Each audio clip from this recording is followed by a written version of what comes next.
Analytical Annie, How to Adapt and Make the Sale.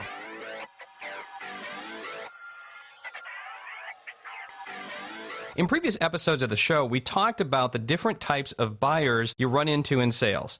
We've defined them as impulse, skeptical, control, and analytical buyers. They all have their own set of characteristics, likes and dislikes, and to be a well-rounded salesperson, it's important you're able to identify and adjust to each of them.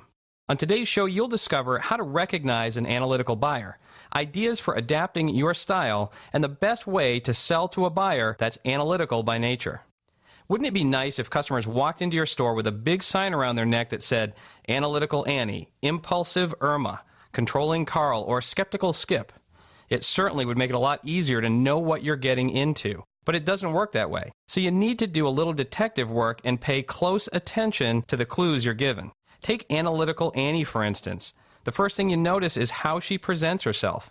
Nothing's out of place. She's direct, organized, prepared, and ready to get down to business. She says hello pleasantly enough, but there's not a lot of friendly chit-chat. She just wants to get right into the facts. She's very detail-oriented, and like other analytical buyers, she might even come off as indecisive at times. But don't be fooled. Analytical buyers are only indecisive when they haven't gathered all the information they need to make an informed decision. Annie isn't someone who likes taking risks. She likes making the right choice the first time, even if it takes more time. And unlike most of the people you come in contact with, Annie does buy from a logical point of view. Analytical buyers are rare, and that might make them a bit more challenging. But with a little practice, you'll be able to spot them, adapt your style, and help them make a good buying decision. So what's the best way to adapt your style to someone like Annie? Well, first, you'll need to be sensitive to her process. Like most analytical buyers, Annie has a process she's comfortable with because she believes it will lead her to the best decision.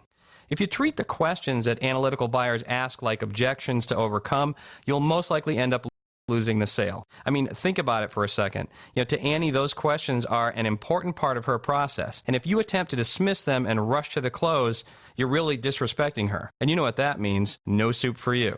The best way to approach an analytical buyer is to accept that she may need more information than your typical customer. Be patient and respect her process for decision making. Give her the facts and stress rational, logical reasons to buy. Be accurate and efficient because that's how analyticals like to operate. Whenever you can, provide studies or testimonials, any data that can back up your product claims. And above all else, remain professional and let her feel like she's right. Once you sense that Annie has reached a point in her process when she's able to make a decision, the best type of close to use is a direct close. But be mindful that timing is everything with an analytical buyer. You need to be really sensitive to buying signals so you close at the right time and avoid making her feel rushed. While many customers can fall in between the lines, almost all will be dominant in one of the 4 buyer types we've covered. Watch and listen carefully to determine if you're talking with an impulse, control, skeptical, or analytical buyer, and adapt your selling style to maximize your chances for success.